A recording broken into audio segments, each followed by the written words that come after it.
Hi friends, welcome back to my channel. ఇవాళ topic వచ్చేసి ఏంటంటే అసలు ఒక పర్సన్ అనేది సక్సెస్ఫుల్ ఎట్లా కావాలి అని ఈ టాపిక్. అంటే నా పర్సనల్ ఎక్స్పీరియన్స్, నేను చూసింది నేను చెప్తున్నాను. ఏంటంటే ప్రజెంట్ నా ఇంట్లో ఉన్నప్పుడు అసలు ఆ, మా డాడీ సంపాదించి పెట్టేటప్పుడు నాకు ఏం అర్థం కాకపోతుండే. అంటే ఖర్చులు ఎట్లుంటాయి ఏంది చూస్తాం. చూస్తాం కానీ ఏం కాదులే డాడీ చూసుకోవడానికి అనే ఒక ఆలోచన ఉంటాము. పేరెంట్స్ చూసుకోవడానికి ఒక ఆలోచన ఉంటాము. ఆ, మనది 10th అయిపోగానే ఇంటర్ అయిపోగానే డిగ్రీ అయిపోగానే నేను దాని తర్వాత అడ్మిషన్ చేసిన. నార్మల్ ఒక 2 జాబ్స్ చేసిన. ఒకటి అడ్మిషన్ జాబ్, కోర్స్ అయిపోయినాక దానికి 15,000 శాలరీ వచ్చింది. తర్వాత ఇన్ఫోసిస్లో చేసిన, 20,000 శాలరీ వచ్చింది. అవి నచ్చక నేను అంటే వదిలేసి మళ్ళీ సేమ్ ఒక 2 ఇయర్స్ ఇంట్లో ఉండి రియల్ ఎస్టేట్లో తిరిగినాను. అప్పుడు ఆ టైంలో నేను ఏం చేస్తున్నా ఏంది అనేది నాకు ఏం అర్థం కాలేదు. కానీ ఏంటంటే ఇంట్లో ఉంటే ఏంటంటే అసలు చాలా కంఫర్టబుల్ జోన్లో ఉంటాము. ఒక్కసారి సక్సెస్ఫుల్ కావాలంటే కంపల్సరీ ఇంట్లో నుంచి బయటకు రావాలని నేను చెప్తాను. ఎందుకంటే ఇంట్లో ఉన్నప్పుడు అసలు ఈ ఎక్కువ ఆలోచనలు రావు. మనీ ఎట్లా అర్న్ చేసుకోవాలి, ఇంకొకటి మనకి అవసరాలు అనేది ఎక్కువ ఉండవు. సో అట్లాంటి టైంలో మనం ఎక్కువ ఫోకస్ చేయం ఎట్లా సంపాదించాలి అని, ఒక రూట్స్ అనేది ఎత్తుకోము. నేనేమంటున్నా అంటే ఒక్కసారి ఇంట్లో నుంచి బయటకు వస్తే అర్థమవుతుంది మనకి సిచ్యువేషన్. అంటే నువ్వేందో నీకు తెలుస్తుంది. ఇప్పుడు నాకు అదే అర్థమవుతుంది ఒక్కోసారి. అంటే ఇట్లా అబ్రాడ్కి వెళ్ళడం అవసరం లేదు. ఇంట్లో నుంచి జస్ట్ బయట ఉంటే అర్థమవుతుంది. ఒక 10 మందితో ఉంటాము, హాస్టల్ ఉంటాము. ఆ హాస్టల్ ఉన్నప్పుడు 10 మంది పరిచయం అవుతారు. డిఫరెంట్ డిఫరెంట్ ప్లేసెస్ నుంచి వస్తారు, డిఫరెంట్ స్టేట్స్ నుంచి వస్తారు. వాళ్ళ మైండ్ సెట్ ఏంది, ఒక 10 మంది మైండ్ సెట్ల గురించి నువ్వు తెలుసుకుంటూ నీ మైండ్ సెట్ గురించి వాళ్ళు తెలుసుకుంటారు. అట్లా ఒక బెనిఫిట్ అవుతుంది. నేనైతే నా ఇంట్లో ఉన్నప్పుడు అసలు ఎంత కంఫర్టబుల్ ఉన్నా అంటే అంత కంఫర్టబుల్ ఉన్నా. ఫుడ్ ఎక్కడి నుంచి వస్తుంది, నేను ఉంటున్న ఇల్లు ఎట్లా మేనేజ్ అవుతుంది, అసలు ఏంది అవన్నీ నాకు ఏం తెలియకపోతుండే. అసలు ఏం పట్టించుకోకపోతుండే. అసలు లైఫ్లో ఏం చేయాలో ఒక క్లారిటీ లేకపోతుండే. చేయాలని పట్టుదల ఉంటుండే కానీ ఏం చేయాలో తెలియకపోతుండే. సో ఒకసారి నేను డిసైడ్ అయిపోయినా యూకేకి వెళ్దామని. యూకే అని కాదు, అంటే అబ్రాడ్ వెళ్ళాలని ఫిక్స్ అయినా. దాంట్లో నేను ఒక యూకే అని ఫిక్స్ అయిపోయినా. అట్లా యూకే వచ్చినాక ఫస్ట్ డే ఓకే, నార్మల్ అనిపించింది. రాంగ రాంగ చాలా చాలా మంది పరిచయం అయ్యారు. చాలా మందితోనే ఉంటున్నా, చాలా విషయాలు తెలుస్తున్నాయి. ఒక్కొక్క పర్సన్ నుంచి ఒక్కొక్కటి నేర్చుకుంటున్నా. అంటే ఒక మనిషి ఎట్లుండాలో 10 మందిని చూస్తే అర్థమవుతుంది. ఎందుకంటే 10 మంది కాంచి 10 నేర్చుకుంటాము. నేను ఒక పర్సన్ చూసిన, అతను ఎంత డెడికేషన్ అంటే అతని ఫోకస్ చాలా ఉంటుంది. చాలా అంటే చాలా ఉంటుంది. ఇప్పుడు వీడికి మనం వచ్చే ముందే చాలామంది ఏం చేస్తారంటే పార్ట్ టైం జాబ్ గురించి దోలాడతారు. ఫోన్ చేసి పార్ట్ టైం జాబ్స్ ఉన్నాయా లేవా అని అంటారు. చాలామంది పార్ట్ టైం జాబ్ గురించి వీడియోస్ ఇస్తారు, ఇక్కడ పార్ట్ టైం జాబ్స్ లేవు రాకండి. వాడు ఎందుకు వస్తుందో అది తెలుసుకోకుండా పార్ట్ టైం జాబ్స్ లేవు రాకండి అని చాలామంది చెప్తారు. అట్లా సజెషన్స్ అనేది చేస్తారు. ఇప్పుడు నువ్వు ఎందుకు వస్తున్నావు, ఏ పర్పస్ కోసం వస్తున్నావు, అది నువ్వు తెలుసుకొని రావాలి. ఇక్కడ పార్ట్ టైం జాబ్స్ ఉన్నాయా లేవా అది మ్యాటర్ కాదు. నువ్వు ఎందుకు వస్తున్నావు ఫస్ట్ తెలుసుకోవాలి. అది సారీ, యూనివర్సిటీలో కొంచెం డిస్టర్బెన్స్ ఉంటుంది ఇక్కడ. అందుకే నేను కొన్ని 2 వీక్స్ నుంచి నేను వీడియోలు తీయలేదు. సో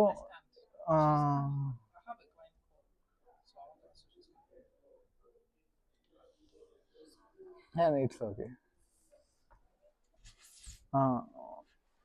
సో చాలామంది పార్ట్ టైం జాబ్ గురించి ఆన్లైన్ ఇస్తారు.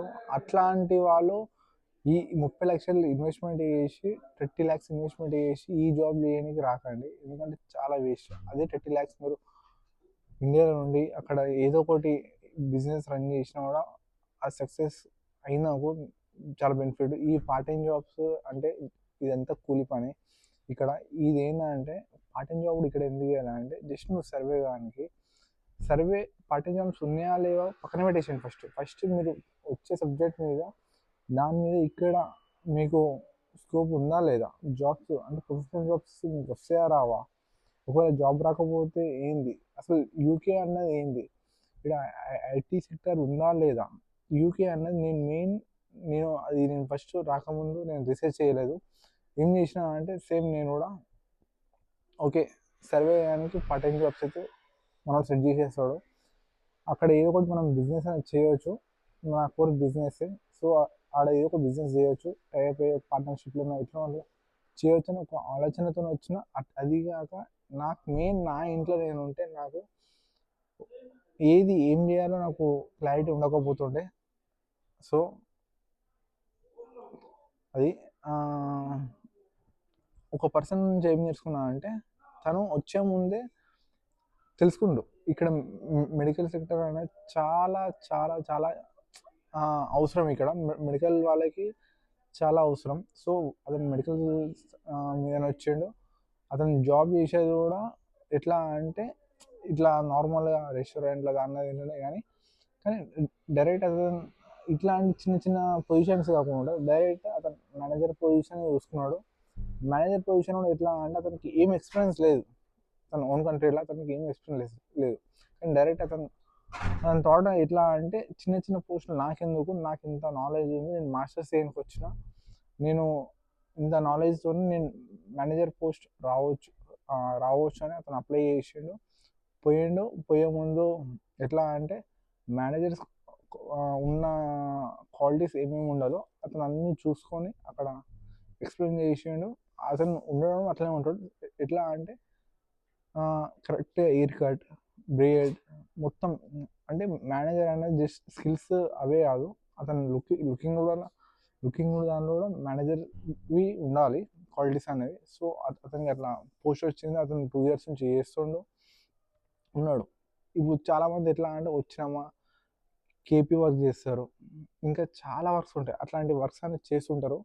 అంటే 30 లక్షలు పెట్టి నువ్వు ఏం వర్క్ చేస్తున్నావు అది ఆలోచించకుండా అట్లాంటి వర్క్ చేస్తుంటావు. ఇతను ఒక ఆయన ఇంకొక ఆయన ఎట్లా అంటే 30 లక్షలు ఇన్వెస్ట్మెంట్ చేసిండు, వచ్చిండు. అతను వీక్లీ 80 hours వర్క్ చేస్తుండు. 80 hours అంటే మీరే అర్థం చేసుకోండి అతను వెళ్తే ఎంత ఖరాబ్ అవుతుందో. అది ఎన్ఐతోనే క్యాష్ లైన్ వర్క్ అనేది చేస్తుండు. సో అతను ఎంత హెల్త్ అనేది ఖరాబ్ అవుతుంది. అతను ఇప్పుడు 1 year కోర్స్ చేసిండు, అయిపోయింది. ఎండ్ ఆఫ్ ద డే ఏంది అతని లైఫ్ అతనికి తెలియదు. ఇప్పుడు అతని సబ్జెక్ట్స్ అని కొన్ని ఫెయిల్ అయ్యాక ఏమైంది, రీసెట్ ఎగ్జామ్ రాసినాక మళ్ళీ ఇండియాకి వెళ్ళిపోయాడు. అంటే అతను తీసిన లోన్ అమౌంట్ సంపాదించుకుంటాడు, దేంతో పార్ట్ టైం జాబ్తో సంపాదించుకున్నాడు, అట్లా చేసుకొని వెళ్ళిపోయాడు. సో అతని ఒక ఎక్స్పీరియన్స్. అట్లా 10 మంది ఒక్కరు ఒక్కొక్క రకాలు ఉంటారు. సో అట్లాంటి విషయాలు తెలుస్తుంటుంది. అది నేను వచ్చినాక ఏంటంటే తెలుసుకున్నా అంటే ఎట్లా సంపాదించాలి అంటే ఇప్పుడు బిజినెస్ చేస్తున్నాము, బిజినెస్ చేసేటప్పుడు ఎట్లా మేనేజ్మెంట్ చేయాలి, ఓకేనా. అది కాక కమ్యూనికేషన్ స్కిల్స్ అనేది ఇంప్రూవ్మెంట్ అయింది నాకు. అట్లా కొన్ని అర్థమవుతుంది బయట పబ్లిక్ అనేది ఎట్లున్నారు అని.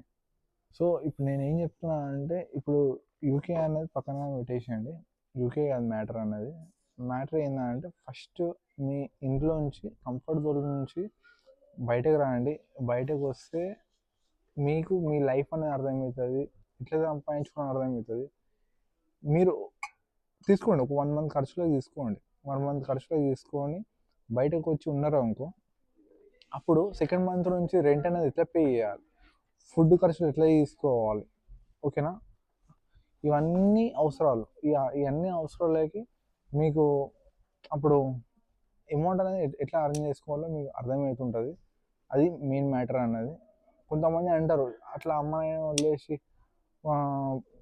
బయటకు పోయి ఉండడం ఎందుకు, వాళ్ళని ఎవరు చూసుకుంటారు అని అంటారు. కానీ ఏమని మా అమ్మాయిని ఎవరు చూసుకుంటారు, అమ్మాయిని వదిలేసి బయట ఉంటారా అని.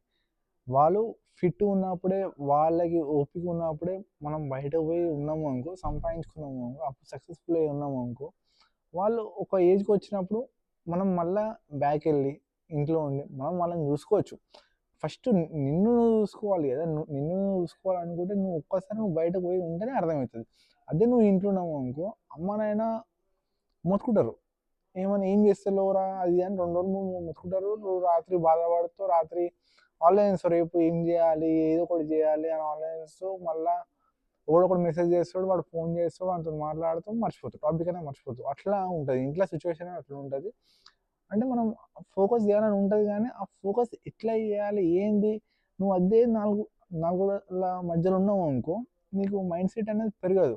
ఒకవేళ బయటకు పోయినాము అనుకో, బయట నుంచి ఇంటికి వచ్చినాము అనుకో, అమ్మ ఏమంటుంది ఇంట్లో, ఏమిరా దోస్తులతో తిరుగుతున్నావు అని ఏం సంపాదించేది లేదు, ఇక ఇట్లనే తిరుగుతావు, నువ్వు బయటకి ఎందుకు పోతున్నావు ఇంట్లో వాళ్ళకి తెలియదు. ఓకేనా, ఇంట్లో వాళ్ళకి తెలియదు. నువ్వు తిరిగే దోస్తాన్న చూసి వాళ్ళు సేమ్ నువ్వు అట్లనే వాళ్ళ లెక్క రెడీ అవుతావేమో అని అనుకుంటారు. అది ఇక దోస్తాన్న మీద డిపెండ్ అయి ఉంటుంది, నువ్వు తిరిగే తిరిగే మనుషులతోనే డిపెండ్ అయి ఉంటుంది. సో అటు ఇంట్లో వాళ్ళు అర్థం చేసుకోరు, ఇటు నీకేం అర్థం కాకుండా అట్లనే కాలం అనేది గడిచిపోతుంటుంది. అట్లా ఉంటుంది. మా అంటే వాళ్ళు ఇక చూసి వదిలేస్తారు. అంటే ఇక ఉండని, వాడు ఇంకేం చేద్దాం, ఇక వాడు వినకపోతే అని వదిలేస్తారు. అట్లా నువ్వు అట్లనే ఉండిపోతావు. అది కాకుండా లేదు నేను అది చేస్తా ఇది చేస్తా అని ఒక వేరే స్టేట్కి వెళ్ళు. వేరే స్టేట్ కాకపోయినా కనీసం నీ ఇంట్లో నుంచి బయటికి వెళ్ళాము అనుకో, నీకు అర్థమవుతుంది. ఫస్ట్ నీ బతుకు తీరు నువ్వు నేర్చుకుంటావు. నువ్వు నువ్వు ఎట్లా బతకాలి, నీ అంతా నువ్వు ఎట్లా సంపాదించుకోవాలి, నువ్వు 10 మందితో ఎట్లా ఉండాలి, 10 మందిని ఎట్లా మేనేజ్ చేయాలి, 10 మందికి నువ్వు ఎట్లా అట్రాక్ట్ కావాలి, అది స్కిల్స్ అనేవి నువ్వు ఆటోమేటిక్ డెవలప్ చేసుకుంటావు. అప్పుడు నువ్వు బిజినెస్ చేస్తావా, లేకపోతే జాబ్ చేస్తావా, లేకపోతే ఏం చేస్తావో నీకు ఒక క్లారిటీ వస్తుంది. నువ్వు దాని మీద నువ్వు సక్సెస్ అవుతావు. అట్లా ఉంటుంది మ్యాటర్ అనేది. చాలామంది 1,000 మంది అబ్రాడ్ అని వస్తున్నారు కానీ వాళ్ళంతా నేను చెప్తున్నా కదా, 90% మొత్తం పార్ట్ టైం జాబ్ చేసుకున్నాం, సంపాదించుకున్నాం, చలో ఇక. కానీ వాళ్ళకి అర్థమవుతలే, 30 lakhs లోన్ తీసి పార్ట్ టైం జాబ్ చేసి వేస్ట్. 2 yearsలో నువ్వు మా అంటే ఎంత సంపాదిస్తావు? నీ ఎక్స్పెన్సెస్ ఇక్కడ చాలా అంటే చాలా ఉంటుంది.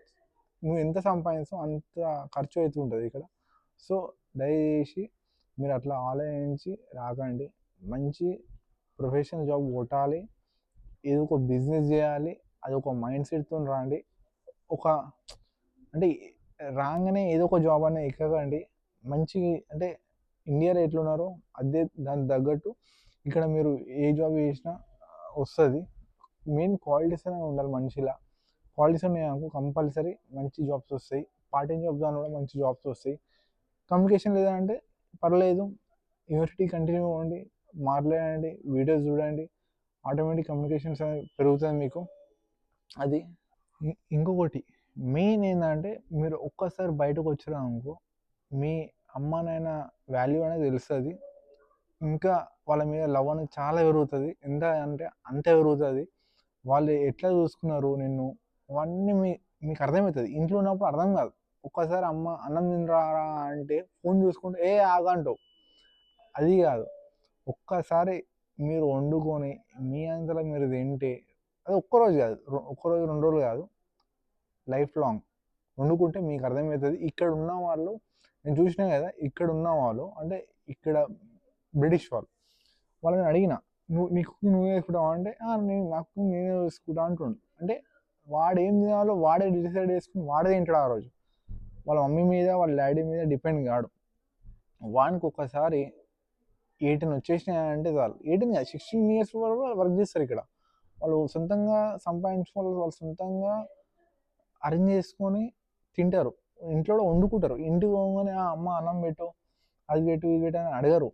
డాడీ నువ్వు బయటకు వెళ్తున్నావు తీసుకొని రా అని ఏం అడగరు. వాళ్ళే తింటారు.